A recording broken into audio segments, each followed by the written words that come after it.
क्या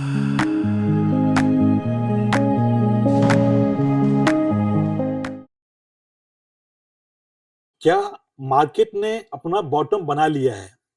क्या ईरान वार से मार्केट में जो क्रैश आने वाला है, वो अभी क्रैश खत्म हो चुका है? क्या निफ्टी 50 20,000 के नीचे जा सकता है? और सबसे इंपॉर्टेंट, क्या ये डरने का टाइम है या फिर पैसा बनाने का?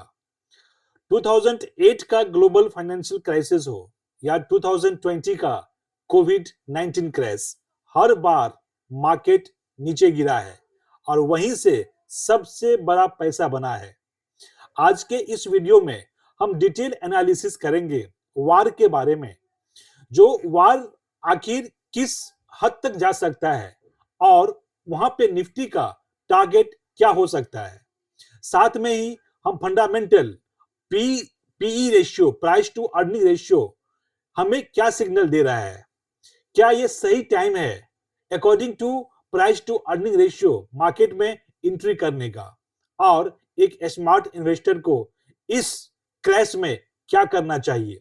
चलिए आज हम शुरू करते हैं आज का वीडियो वार वर्सेस मार्केट, और हर एक सिनेरियो को डिटेल में एनालिसिस करेंगे और देखेंगे इससे पहले प्राइस टू अर्निंग रेशियो आखिर किस लेवल तक नीचे आया है और कहां पे एक सही टाइम, एक price to earning ratio signal दिया है मार्केट में एंट्री करने के लिए। साथ में ही हम टेक्निकल एनालिसिस भी देखेंगे, जो टेक्निकल एनालिसिस आपको क्या इंडिकेट कर रहा है और क्या यह सही टाइम है मार्केट में एक लॉन्ग टर्म इन्वेस्टर के लिए एंट्री करने का। हम इस वार को 3 सिनेरियो में डिवाइड करेंगे और इसमें देखेंगे निफ्टी का आखिर क्या टारगेट हो सकता है। जो फर्स्ट सिनेरियो है वो है डी एस्केलेशन, चाहे ईरान हो, अमेरिका हो, चाहे इजराइल, कहां तक लेके जा सकता है। जो आज की स्टोरी है उस स्टोरी में हर एक दिन, हर एक सेकेंड ट्रंप का स्टेटमेंट चेंज हो रहा है। कभी 5 दिन का टाइम दिया जा रहा है, कभी 48 आवर्स का टाइम दिया जा रहा है। आखिर ये कब तक चलेगा? यूएसए को एक कहीं ना कहीं एक चीज को समझनी पड़ेगी। जो उसको एक बैक चैनल डिप्लोमेसी से, चाहे वो उसमें थर्ड पार्टी कतर हो, इजिप्ट हो, को एंट्री करके जो ऑयल का जो रूट्स है, जो हम स्ट्रेट ऑफ हॉर्मुज की बात करते हैं, उसको रीओपन करवाना चाहिए। नहीं तो ग्लोबल मार्केट में एक ऐसी एक ऐसा मंदी आने वाला है जो आज तक शायद ही दुनिया देखा हो। और ये क्यों पॉसिबल है? यूएस को थर्ड पार्टी को इसमें मीडिएट करा के और वार को कहीं ना कहीं सीज फायर की ओर लेके जाना चाहिए। और ये एक्चुअली डोनाल्ड ट्रंप ने कई बार इंडिकेट किया है, जो we are going to winding down the operation, बातचीत हो रही है। लेकिन ट्रंप का जो भी स्टेटमेंट आ रहा है वो सब कहीं ना कहीं झूठ साबित हो रहा है, क्योंकि ईरान वो चीज को एक्सेप्ट नहीं कर रहा है और इसके लिए थर्ड पार्टी इंटरफेरेंस बहुत ही जरूरत है, जिसकी प्रोबेबिलिटी आज के दिन में 25 to 30% है।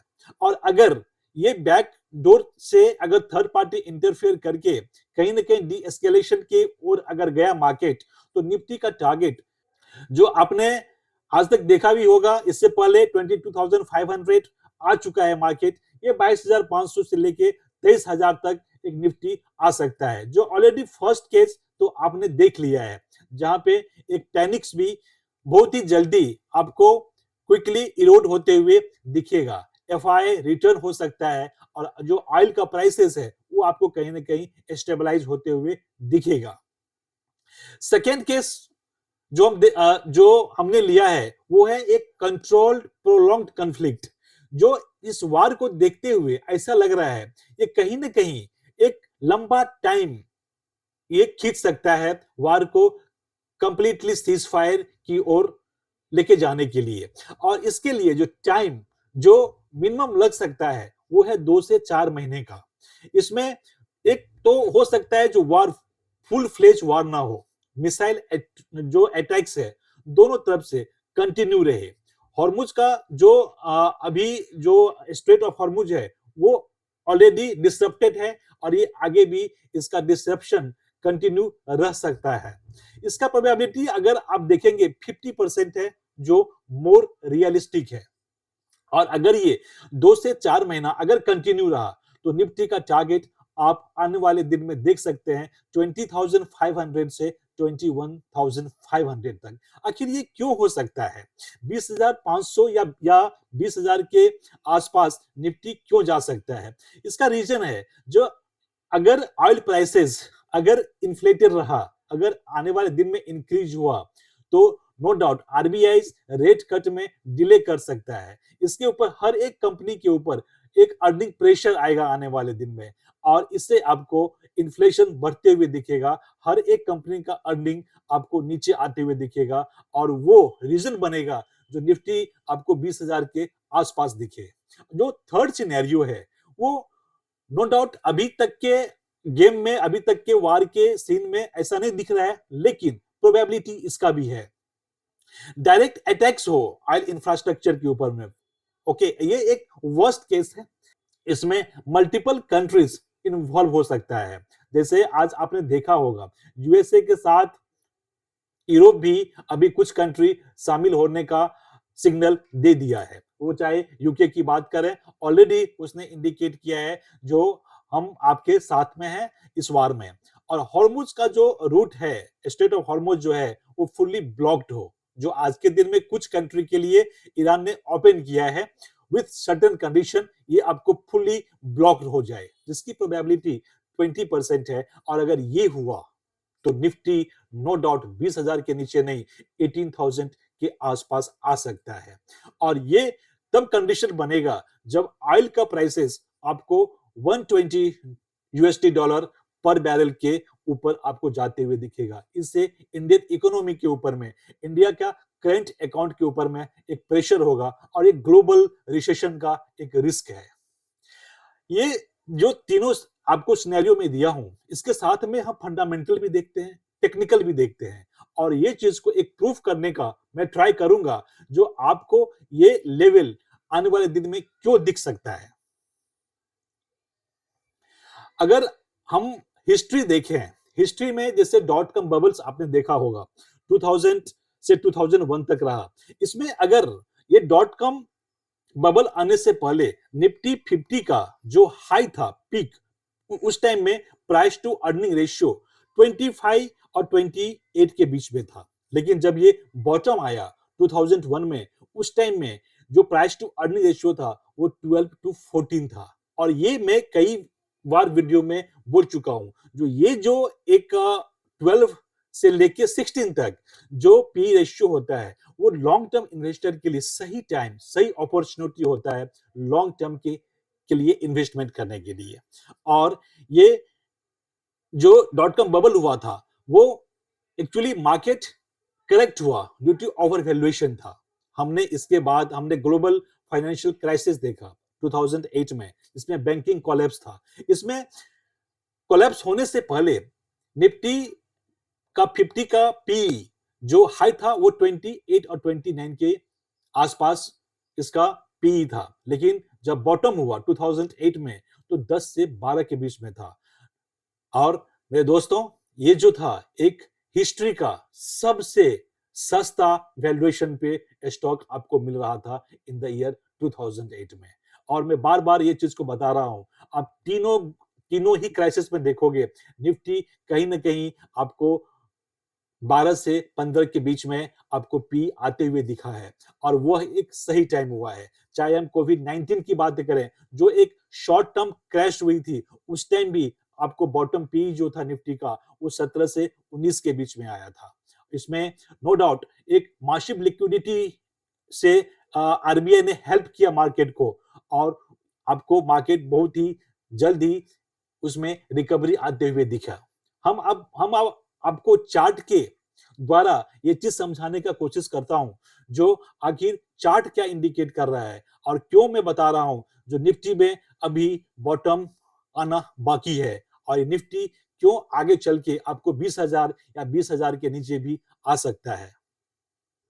हम देखते हैं निफ्टी पी जो हिस्टोरिकली आखिर किस लेवल पे जा जाके आपको एक अच्छा अपॉर्चुनिटी दिया है लॉन्ग टर्म के लिए बाय करने के लिए। और ये आपको अगर पी रेशियो अगर आप देखेंगे हिस्ट्री का अगर आप 10 से 15 साल का उठा के देखेंगे तो निफ्टी पी जो है 2021 में जब क्रैश हुआ था 2020 के बाद उस टाइम एक हाई दिखाया था 40 के ऊपर जाते हुए देखा था। लेकिन अगर जब जब भी आप देखेंगे निफ्टी पीई का ये आपको 20 के नीचे मिले या 15 या आप 2000 आप 13 की बात करें या फिर 2008-9 की बात करें उस टाइम भी निफ्टी आपको 11 के आसपास आपको आते हुए दिखा था और उस टाइम एक सही अपॉर्चुनिटी था लॉन्ग टर्म इन्वेस्टर के लिए इसमें एंट्री करके एक लॉन्ग टर्म इन्वेस्टमेंट करने का और इस टाइम आपको 4 से 5 गुना इवन 10 गुना तक आपको पैसा मल्टीप्लाई होते हुए दिखा होगा। हम चाहे 2008 की बात करें या 2020 की बात करें, ये जो आपका एक जोन है, इस जोन में आप जब जब भी आपका निफ्टी पी आया है, एक सही अपॉर्चुनिटी लॉन्ग टर्म इन्वेस्टर के लिए दिया है और इस लेवल में जब भी आप एंट्री करेंगे लॉन्ग टर्म के लिए आपका पैसा मल्टीप्लाई होने का उतना ही प्रोबेबिलिटी आपको आगे बढ़ते हुए दिखेगा। आज के दिन में निफ्टी पी नो डाउट 22 के आसपास चल रहा है। इसमें अभी और चांसेस है जो आपको निफ्टी पी नीचे आए। निफ्टी पी नीचे तभी आ सकता है या तो कंपनी की अर्निंग बढ़े, कंपनी की अर्निंग बढ़ गई तो आपको ऑटोमेटिक आपको निफ्टी का जो पी है वो आपको नीचे आते हुए दिखेगा। लेकिन जो आज का जो सिनेरियो है उसमें अर्निंग के ऊपर प्रेशर रहेगा और ये एक इंडिकेट कर रहा है कहीं ना कहीं जो मार्केट का जो प्राइस है ये इसमें और करेक्शन आना बाकी है।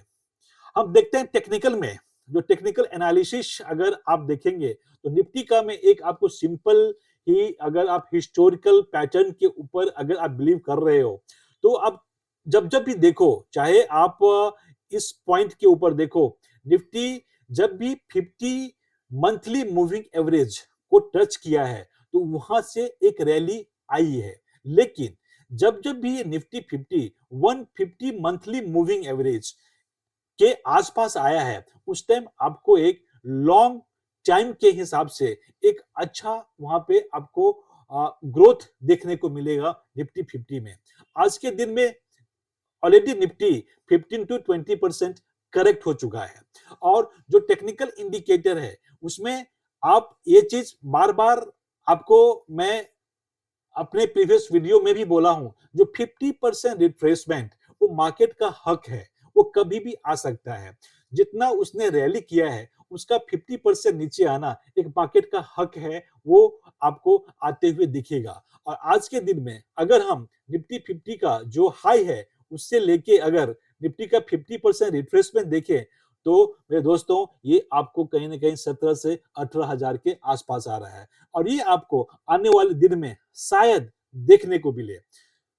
नो डाउट अगर ये आपको पॉइंट अगर मिलता है तो लॉन्ग टर्म के लिए आप इसमें इन्वेस्टमेंट कर सकते हैं। लेकिन आपको एक और चांसेस इसमें मिल रहा है जो 21,400 500 के आसपास इस पॉइंट के आसपास अगर निफ्टी अगर आपको दिखे तो इस टाइम भी आप एक शॉर्ट टर्म के लिए आप लॉन्ग कर सकते हैं और एक शॉर्ट टर्म में आप प्रॉफिट बुक कर सकते हैं। लेकिन अगर ये टोटली ही ग्लोबल सिनेरियो के ऊपर डिपेंड कर रहा है जो निफ्टी आखिर 50 जो इसका मंथली मूविंग एवरेज है वहां पे आके एक सपोर्ट लेके ऊपर जा रहा है या फिर ये आपको आने वाले दिन में ये 50% रिट्रेसमेंट जो ये 18,000 के आसपास हो रहा है यहाँ पे आपको दिखाएगा। तो आज के इस वीडियो में हमने देखा ग्लोबल का जो अभी टेंशन चल रहा है इस वार का इसमें आखिर मार्केट आपको कहां आते हुए दिखेगा। हमने टेक्निकल भी देख लिया, आपको हमने 50% रिट्रेसमेंट भी दिखाया और प्राइस टू अर्निंग रेशियो के हिसाब से भी आपको एक सपोर्ट दिखाया जहां पे आप लॉन्ग टर्म के लिए इन्वेस्टमेंट कर सकते हैं। जो प्राइस टू अर्निंग रेशियो अभी 22 चल रहा है ये जब भी आपको 15 के आसपास आपको नीचे आते हुए दिखे उस टाइम आप अपना इन्वेस्टमेंट लॉन्ग टर्म के लिए स्टार्ट कर सकते हैं। अगर ये वीडियो आपको अच्छा लगा हो अपने दोस्तों के साथ शेयर करें प्लस सब्सक्राइब और लाइक बटन दोस्तों दबाना नहीं भूलें। इसमें आपका कुछ जाता नहीं है। आपके सब्सक्राइब करने से, आपके एक लाइक से हमारा मनोबल बढ़ेगा। इस तरह का इंफॉर्मेटिव वीडियो मैं आपके लिए लाता रहूं और आपको हर एक क्रैश में या हर एक पॉइंट पे आपको मैं एडवाइस करता रहूं जो आप एंट्री करें, किस पॉइंट पे एंट्री करें और किस पॉइंट पे आपका ज्यादा प्रोबेबिलिटी है आप पैसा बना सकते हैं मार्केट के लिए। आज के वीडियो में इतना ही। हम फिर मिलते हैं नेक्स्ट वीडियो में समझदार और सीखने वाले इन्वेस्टर के साथ। Thank you so much.